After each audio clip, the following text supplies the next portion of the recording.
So you're good? Yep. So there's 3 parts to it: your bag, your line, and the needle, okay? So the bag and the line I just took out of the plastic wrap. I'm gonna undo this, that's keeping the line all coiled together. Uncoil the line. And this bag, there's nothing that can come out, right? So what I'm gonna do is I'm going to occlude my line to make sure when I pierce my bag, no fluids goes down the line yet. So I'm gonna occlude like this. So it's just like that, and you just put the line into the narrower part. To close it. To close it, exactly. Okay. Do that first. You're gonna hold your bag upside down, and you're gonna pull on this like stopper out. Okay. If I was to turn this over, it's still nothing's gonna come out because it still needs to be pierced. Okay. Right. This is sterile in here, and then the tip of this is sterile. So make sure you always keep it. You don't let either or touch like dirty surface, or you touch it directly with your hand. Okay. You're gonna take off the top, and then you're gonna put the needle or the piercer right into the bag like so. Okay. Okay. Now I'm going to invert my bag right side up, and you see nothing's coming out yet, but that's because I have it occluded. What you're gonna do is you're gonna want to fill your chamber here with 2 squeezes. 1, 2. Okay. Now all of this is filled with air. You want to get that air out. So now you're going to occlude your line, and you're gonna watch it just flow through the line, and then it's gonna come out here. And when it starts dripping out the end, you know that you've gotten all your air out. Okay, so you see it's dripping there. You're going to occlude it back. Okay. At this point, you'll hang up your bag somewhere. I don't have anywhere to hang it in here, so I'm just going to place it down. So I'll just place it here for now because I want to show you how to put the needle on. So now your third part is attaching the needle. Once again, there are 2 ends that go together, and they have to stay sterile. So the first thing I do is I'll take off the end of my line. And make sure twist or just pull? I just kind of twist and pull it off. Okay. This is like a break off the end of my needle. Okay. These 2 you easily just twist on. Do not twist on too hard because you'll end up needing like pliers to take it off. So you're just going to make sure that you twist on, and that's it. I didn't do it hard at all. And then you twist off. Okay. Twist on and twist off. To expose the needle, you simply pull off the green sheath, and there's your needle. Okay. When reapplying the sheath to your needle, make sure you have the cover on a table where you can easily just stay away from the needle. Yeah, make sure it goes in, and you can just press it on top like that. Okay. Try not to do these because you can. I just don't want anybody to stab themselves.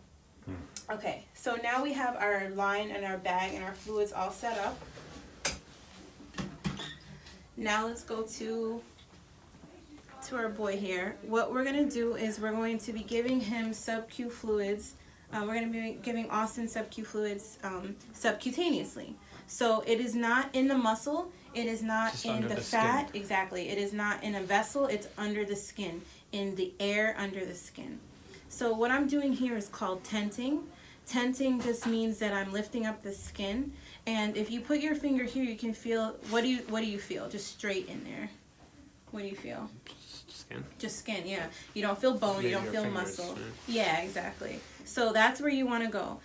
Make sure that you go parallel to the body. You're never going to go at an angle or anything like that. You're going to go straight, parallel to the body, okay? Okay.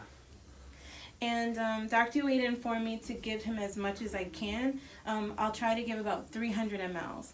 So he may be getting 300, or like he may be getting 150 twice a day, or 300 at once. I'll double check with her and see what she wants. Okay. Okay. All right. So your bag would be hanging. It is occluded currently, and I'm going to remove the sheath to my needle. And you see how it's slanted there, and there's the hole? Yeah. That's called the bevel. You always want the bevel to be facing up, never down this way. Okay, it's meant to go this way. I'm going to tent the skin, and then just in one quick motion, I'm just going to pierce straight through. 1, 2, 3. Good boy. Oh, good boy. All right.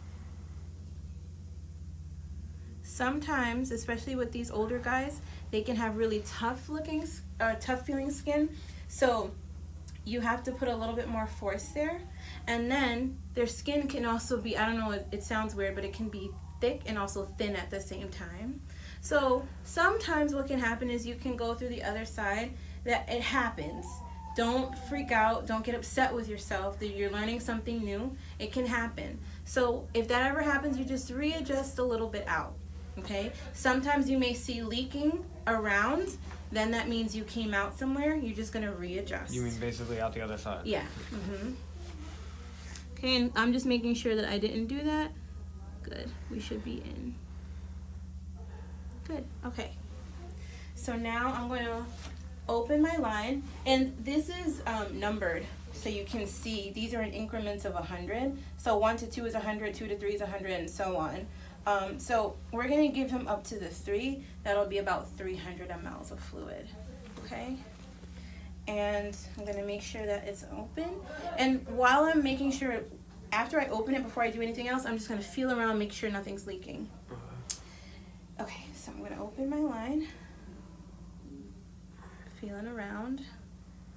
Nothing's leaking so far. The point of this chamber here is to see how it's flowing. Right now it's got a good flow, and for time's sake you can squeeze it, okay? Sometimes these bags are room temperature. To him it's going to feel cool because he's not room temperature, he's 101 degrees, okay? So we're going to give it a little squeeze and see what happens then.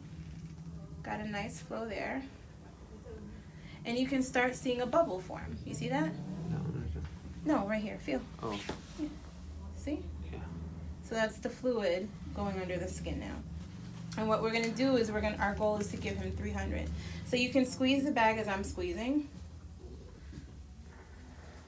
And this is just going to keep filling. He has a lot of loose skin, so I'm not worried about it getting tight. But some things you want to keep in mind is make sure it doesn't get too tight. Make sure that you don't have leaks or anything out. Yeah, and that's pretty much it. And you think you could do this at home? I think you can, right? If it's for him, I'm going to find a way. Okay.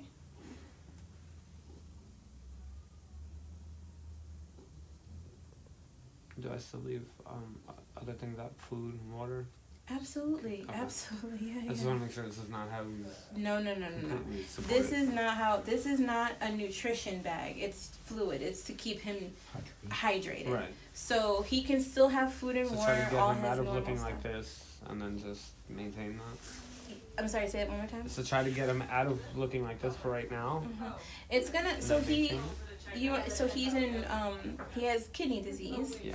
And the kidneys are a big part of filtration. And they have a lot to do with Right, our doctor, hydration. The doctor said this is to get the toxins out. Yeah, exactly. So we're gonna just so you know how like humans go to dialysis. Yeah. It's something similar. So it's a diuresis of the kidneys. So we're flushing them out. Okay.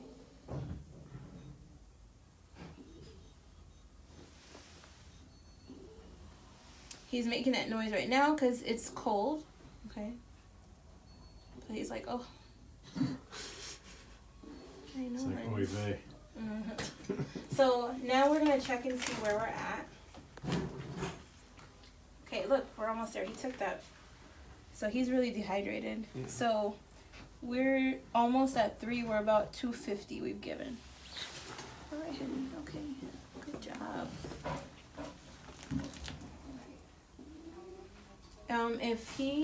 If I go and inform my doctor that he can easily get more than 300, she may increase it. Okay. Okay.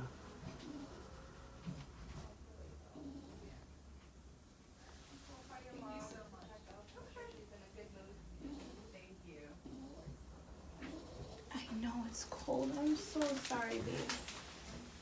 Let's see. Okay, so we're at 300, and what you want to do is you want to just pull your bag wide so you can see where you're at. You see that? Yeah. We're at 3. So I'm gonna stop there, and what you do is you Let's cut that out a occlude. little bit here. Oh, shit. Oh, okay. That's fine. It's okay. It's okay. It's okay. It's all right, honey. so I'm gonna put my needle, my sheath back on.